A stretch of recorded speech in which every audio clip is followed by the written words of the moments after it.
Alrighty, hello everyone, the Silver Cal here, and now it's time to talk about the Sony conference from E3 2014. And I wasn't as excited for this one. Don't get me wrong, it might look like I'm an Xbox fanboy because I'm wearing the Halo shirt, but I actually own a PS4 and not an Xbox One, so bear that in mind. But it's just, there wasn't a lot of exclusives that I was really interested in. We had more exclusives for the Xbox One during the Microsoft conference, so I think that made me just a little bit more excited, and there was a lot of like middle stuff that was just really not video game related. But anyway, I'll go through this in order here. First off, they started off with Destiny, and Destiny, the more I see of it, the more I'm just like, my hype was like really excited at the beginning, but now it's just, I don't know, it's just not as high as it used to be, and I'm just kind of like, okay, I'll pick that game up later on down the line if it has really good reviews, but it's just, it's not clicking with me. Next up, they showed the Order 1886, which has been delayed until 2015, which is fine with me because this fall season already is looking stacked, so I'm fine with that. I'm really interested in this game, but it's a very dark game, and then right afterwards they showed, or not long afterwards, they showed another game that's kind of similar, and I was just like, I'm getting tired of all these so dark and gritty games. Next up, they showed Entwined, and I already don't remember.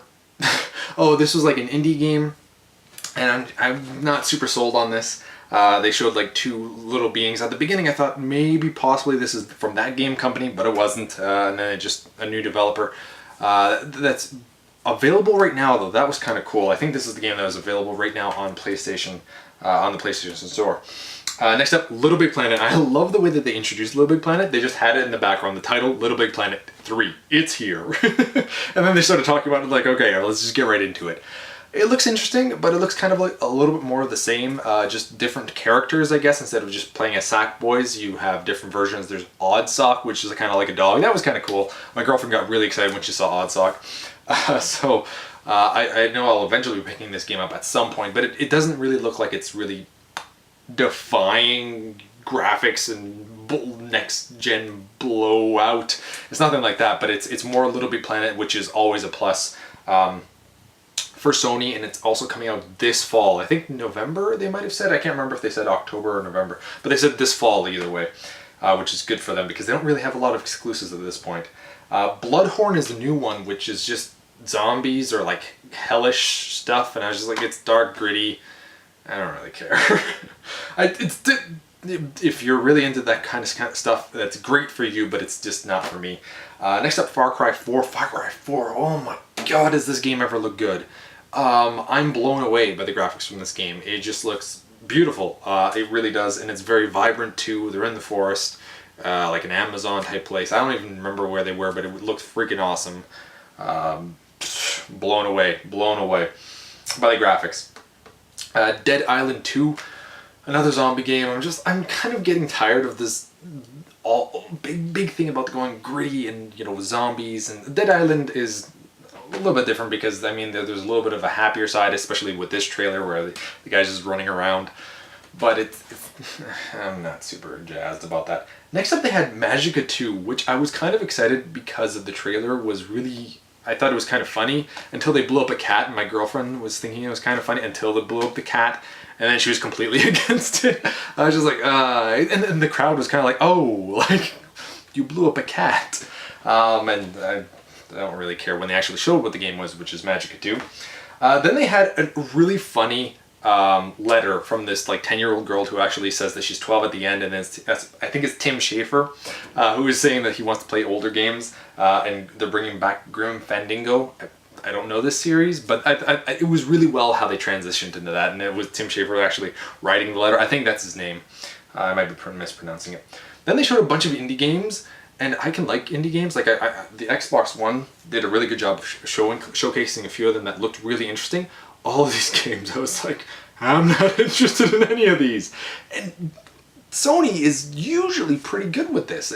They showed afterwards, they gave, one of the games that I'm most looking forward to is actually one of the games that is an indie game that they showed afterwards. They give it more time. And that game, I cannot wait to play. We'll get to that in a second, but when they showed a bunch of different games, I was just, nah. I think it was a specific, it had a title, but either way. Then they showed Let It Die. I think that's another very gory game, very dark, very gritty. I don't care. Moving on. I was just not impressed with that. Abzu, which is with Giant Squid, and I think that this game actually has some help from that game company. I think that's what they were saying. It looked kind of interesting. I might pick that one up. Eventually, it is an indie game though. It's a downloadable game. Then they had No Man's Sky. This is out of everything that they showed, this is what I was most excited for because it was new. It wasn't a remake. It wasn't a remaster. It was just something fresh where there was like this big, they were in this world that was so different, and there was these kind of dinosaurs roaming around, and then there's like spaceships flying by, and your character runs over to his spaceship and goes off into the sky, goes into space, starts shooting around, goes to a different planet, and it seems as though it's a huge exploration game, and I cannot wait for this game. This is, from the Sony conference, probably my most excited game. Other than there's maybe like one or two more that I saw, but I kind of already knew that they were coming. But this is just, wow, this is, going to be a downloadable game, probably. I don't think it's a physical release, so I think it's going to be like one of those games that's like $15 to $10. Something like a Journey or Flower or a Tokyo Jungle. Tokyo, is that what it's called? Tokyo Jungle? Anyway, and so I was really impressed with this. I thought that this looked really good. I cannot wait for it. I don't think they actually set a date for it. I was like, this summer, something like that, but no, it wasn't. Next up, they showed Project Morpheus, which is like the virtual reality thing. That looks kind of cool. But they don't have a release yet. They were showcasing 2 games, but we won't get to see it. I don't even know when they plan to actually release this. And then they talked about PlayStation Now. This is when this show started going downhill. PlayStation Now, that looks cool, and the beta starts July 31st, which is awesome. I'm really excited for that. And then they showed they showed Mortal Kombat 10, which looks really gory, really over the top. I've never really cared for Mortal Kombat ever. Like, I know it's always been around, and fatalities can be fun for a while, but after a while they get boring. But this one, I really like how good it looked. Not even just the gore. The gore is just outside of this world. Like, there was the guy ripped his spine. They punched through him and the heart came out. Just their skulls being bashed in, their sky, everything possible for gory stuff, which is all fine and dandy. And I was actually, this is not what I was expecting. I knew it was going to be gory, but this is just over the top, and I was okay with it. But the actual game, when they were fighting, looked really interesting, and it looked fast enough for a Mortal Kombat game, so I might actually pick this one up. The first Mortal Kombat I've ever picked up in my entire life. I've played a few, but I never bought them. And this one actually has my eye. And then they showed the Powers TV show, which is a TV show that's coming to the Sony, PlayStation 4, I don't know, PlayStation Plus. They gave it like 5 minutes, and it's about superheroes, which I love my superheroes, but it's about superpowers. There's no superheroes that we've seen before, like it's not Marvel or DC, and they give it 5 minutes, and they're talking about this TV show that I'm like, I can't see anybody, like, people, apparently it's a comic book, and sure, there's probably a few fans out there that like this comic book, and they have a little fan base, but this is like a video game conference, and you're spending 5 minutes to talk about this, and you hardly ever touched on the Vita. There was a few times where they talked about the Vita, and they kind of just showed glimpses. Like when they were showing other indie games, they had 3 specific games that they were talking about, but they only mentioned them, and they barely even showed anything. And they gave Powers TV 5 fucking minutes. Fuck you, Sony. Fuck you. I'm sorry. What were you thinking? God, that looks like ass. They talked a little bit more about PlayStation Plus there, and I think there was something interesting, but I forget what it was because I was just so upset with Powers TV. That bothers me. I'm fine if you're a fan of this show or a fan of this comic and you're really excited for the show. That's fine, but this is an E3 conference. Take this bullshit out of my E3 video game conference, please. That's why I like the Xbox One because all they talked about, for the most part, was games, and they showed games. That was their focus. They came out and they said, we listened to the fans, we're doing this. Next up, they showed a Ratchet and Clank movie. At least this is video game related. Yes, it's a movie, fine, that's fine. But it's Ratchet and Clank. It's a property. It's a property from Sony, and it's video game related. All right, I'll take it. Metal Gear Solid 5. Okay, I don't need to see any more of Metal Gear Solid 5 to be excited for that game. But next up, they talked about GTA 5. Grand Theft Auto 5 is coming out to the PlayStation 4. They didn't mention Xbox One, but what's cool about, I assume Xbox One is also getting it, but what's really cool about this is that your save file from your PS3 or your 360 can be transferred over to the PS4. That's really cool. I had no, I would assume PS3 would do it to PS4. That's cool on its own. But if you had the 360 version and you got the PS4 version, you can transfer your save file over there. That's mind-blowingly awesome. Congrats, Sony. Like, I dissed you for a second there for Powers TV, but you kind of brought it back with that. I don't know if they're, I assume they're making one for Xbox One as well. And if they have the same option, then that's cool too. But if it's just Sony, that's really awesome of them. Batman Arkham Knight afterwards. Holy crap, does this game look good. I knew it was going to look good because it's, you know, for the PlayStation 4 and Xbox One only. But wow, and Kevin Conroy back as Batman instead of like whoever they picked for Origins. He is the voice of Batman. It was just so, I was just like so happy while watching that. And the graphics, oh my god. And he jumps into the Batmobile and starts shooting with it and driving around. I'm just like, yes, give me this game. Delayed until 2015. Which is sad because I would have picked that one up. But the fall season already has tons of games already, so I'm kind of okay with that. And then they ended it with Uncharted 4.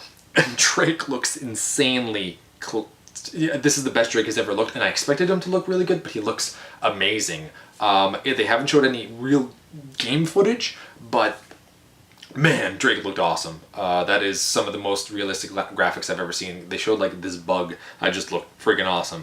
Wow. And I kind of like this because this game is, they said 2015, so next year.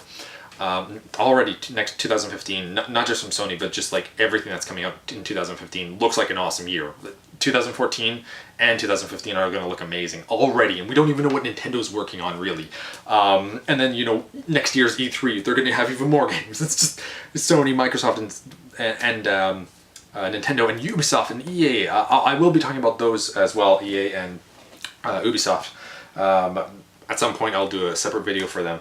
But they only showed like a glimpse of Uncharted 4. They showed Drake getting up and walking around and talking to, his name's Sully? I think that's his name. I'm not 100% certain, but the old guy that's freaking awesome, his mentor basically, they don't show him, but they talk to each other and they say they're going to go on another adventure. Awesome. And at some point there, I didn't write it down, but they talked about The Last of Us Remastered. There's not like a huge leap from PS3 to PS4. It looks good, obviously, but it looked amazing on the PS3 already. So there's not really that much incentive for me to pick it up again. Maybe later on down the line when it's like really cheap, maybe I'll pick it up. But it's just, if you haven't played the game, this is definitely the version for you. It is an amazing game. And it looks fantastic. It looked fantastic on the PS3. It's going to look, I assume, a little bit better on the PS4. I couldn't really, I was looking at it, I was like, it looks nice, but I was blown away the first time when I saw it on the PS3. So, you know, so yeah, that's pretty much it. So the games that I'm most excited for, strangely, from the Sony conference, most excited for are GTA 5 being re-released for the next generation of consoles, or this generation. Batman Arkham Knight. Oh, I cannot wait for that. Uncharted 4, obviously. And No Man's Sky. I cannot wait for that game. I really, like, out of all of those games, because we haven't really seen anything from Uncharted 4 gameplay-wise, I would probably say at this point, No Man's Sky from the Sony conference is my most anticipated game from that list. That Batman's also close, and GTA 5 I've already played, so I mean that's why it's not up there. But No Man's Sky just looks so fun. You know, explore the world. I know I'm going a little bit over time here, but I love the look of that game. I like that it's centered around exploration, and then you can go from planet to planet. You just jump into your spacecraft and zoom off, and it's I cannot wait for that game. I really can't. E3 this year, amazing. A few misses from Sony in the middle when they were talking about a lot of apps, and they showed statistics, and I'm like, I don't care. I don't care. Get to the games. And then they spent 5 minutes on Powers TV. But they did have quite a few nice things there, especially No Man's Sky. I can't wait for that. That and Master Chief Collection are the two things that I'm looking forward to the most and I'm most excited for from E3 this year. They're just up there. So anyway, let me know in the comments below what you think about the Sony press conference, and what you think about No Man's Sky. Really, I want to talk about this game. That game is just amazing. GTA 5 as well coming out. I wish there was more Sony exclusives that I could talk about, but I'm just Little Big Planet 3 I know is going to be a big hit, but I'm just it kind of looks more of the same, which isn't a bad thing, but it's not innovative, I guess. Even though it's a game about innovation and the multiplayer and creating your own levels, that'll be innovative, I guess. But anyway, thanks all for watching. You've been Bearded In. Sorry for going on a little bit too long here, but just a lot of stuff to talk about. So you've been Bearded In. Beardage.